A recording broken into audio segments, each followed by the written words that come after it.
বন্ধুরা, এই দেখতে পাচ্ছেন আমার বাগানের টমেটো গাছ। এই গাছের পাতাগুলোর মধ্যে দেখতে পাচ্ছেন সাদা হেঁকা-বেঁকা, আঁকা-বাঁকা।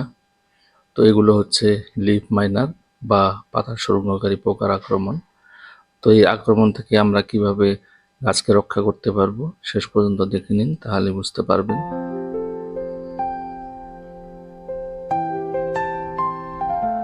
বন্ধুরা, সবাইকে স্বাগতম জানাই মুশফিক অর্গানিক গার্ডেনে। নতুন বন্ধুদের কাছে আবেদন রইল আমার চ্যানেলটিকে সাবস্ক্রাইব করে নেওয়ার জন্য, নোটিফিকেশনের জন্য বেল আইকনটি অবশ্যই প্রেস করে নেবেন। দেখতে পাচ্ছেন আমার টমেটো গাছের পাতাগুলোর মধ্যে সাদা আঁকাবাঁকা। তো এই আঁকাবাঁকা আক্রমণ হয়েছে পাতা সুরঙ্গকারী পোকা বা লিফ মাইনার। তো আমরা এর প্রতিকার কিভাবে করতে পারবো তা নিয়ে আজকে এই ভিডিওটি। তো প্রথমে আমাদেরকে যে সমস্ত আক্রান্ত পাতা আছে সেই সমস্ত আক্রান্ত পাতাগুলো কেটে ফেলতে হবে। তো তার জন্য আমি আমার কাটারটি স্যানিটাইজ করে নিতেছি হাইড্রোজেন পেরক্সাইড দিয়ে। তারপর আমি আমার গাছের যে সমস্ত আক্রান্ত পাতা আছে সমস্ত আক্রান্ত পাতাগুলো কেটে ফেলব। তো আপনারাও এভাবে যদি আক্রান্ত হয়ে থাকে সমস্ত পাতাগুলো কেটে ফেলবেন, কারণ এই সমস্ত আক্রান্ত পাতা আর ভালো হবে না। তো বন্ধুরা, যদি লিফ মাইনার আক্রমণ করে তাহলে আমাদের গাছের অনেক ক্ষতি হয়ে যায়। তো এই লিফ মাইনার এটি এক প্রকার মথ। এটি সাধারণত উড়ে বেড়ায় পোকার। তো এই কচি পাতার মধ্যে এই লিফ মাইনার পোকাটি ডিম পাড়ে এবং সেখান থেকে ডিম থেকে লার্ভার সৃষ্টি হয়। লার্ভা গাছের পাতার মধ্যে ঢুকে যায় এবং সুড়ঙ্গ করে গাছের সমস্ত পাতাগুলোর মধ্যে আক্রমণ করে। আস্তে আস্তে সাদা সাদা ম্যাপের মতো আঁকা বাঁকা দেখা যায়। তো এগুলো হচ্ছে লিফ মাইনারের। তো আমরা জানি যে আমাদের গাছের সবুজ পাতা যেগুলো আছে এগুলোর মধ্যে ক্লোরোফিল থাকে, আর এই পাতা আমাদের গাছের খাদ্যকে তৈরি করে। তো যদি এই লিফ মাইনার আক্রমণ হয় তাহলে আমাদের গাছের পাতাগুলোর মধ্যে খাদ্য ভালোভাবে তৈরি করতে পারে না। তো সেই জন্য আমাদের গাছের অনেক ক্ষতি হয়ে যায়, যেহেতু ক্লোরোফিলগুলো নষ্ট করে ফেলে। তো সেই জন্য আপনারা লিফ মাইনারের আক্রমণ থেকে গাছকে রক্ষা করতে হবে। তো তার জন্য আমরা পুরো গাছের যে সমস্ত আক্রান্ত পাতা আছে সমস্ত আক্রান্ত পাতাগুলো কেটে নেব। তো আমি কেটে নিলাম। তো এখন যেহেতু পাতাগুলো অনেক কেটে ফেললাম, সেই জন্য কিছু সার প্রয়োগ করে দিই গাছের গোড়ায়, যাতে করে ক্ষতিপূরণ করতে পারে গাছ। তো তার জন্য আমি গাছের গোড়াটি প্রথমে খুঁচড়ে নিতেছি। দেখতে পাচ্ছেন, এভাবে আপনারাও খুঁজে নেবেন, কারণ এখন এপ্রিল মাস চলতেছে। আমার গাছের মধ্যে প্রচুর পরিমাণে টমেটো ধরে আছে এবং গাছের হাইট অনেক বেশি, প্রায় 6 ফুটের মতো লম্বা হয়ে গিয়েছে। দেখতে পেয়েছেন আমার গাছটি, এখানে 3টি গাছ, এই 3টি গাছের মধ্যে প্রচুর টমেটো খেয়েছে এবং আসতেছে, টমেটো ধরতেছে। তো তার জন্য আমি প্রথমে দিয়ে দিচ্ছি বনমিল। এটি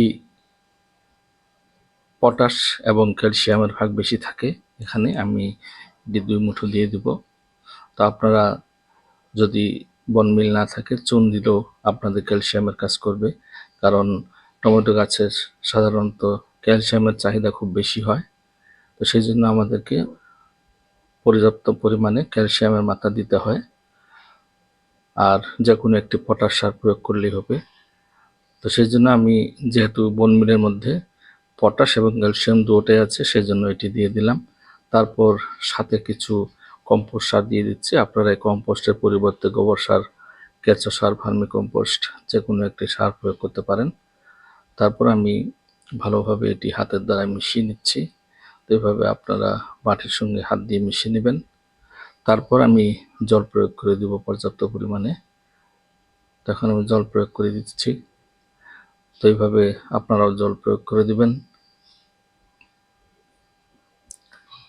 তো আমার প্রায় জল প্রয়োগ করা হয়ে গেল।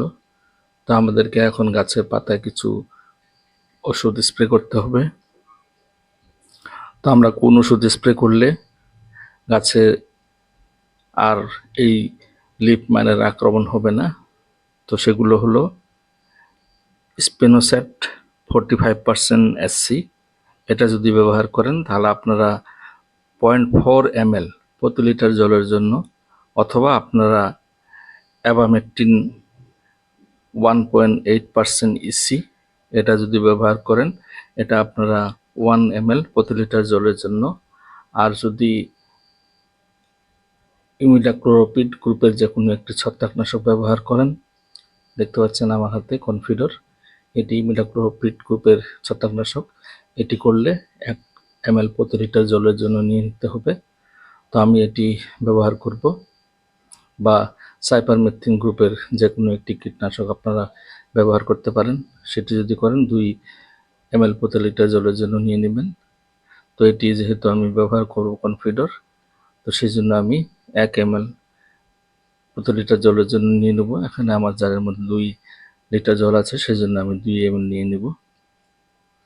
দেখতে পাচ্ছেন বন্ধুরা, 2 ml নিয়ে নিতেছি আমি এখানে। তো আমি ভালোভাবে জারটি মিশিয়ে নিব জারের মধ্যে যে জল আছে। তো এইভাবে আপনারাও জারের জলগুলো ভালোভাবে ঝাঁকড়িয়ে মিশিয়ে নেবেন। আমি অফ ক্যামেরায় মিশিয়ে নিয়েছি খুব ভালোভাবে।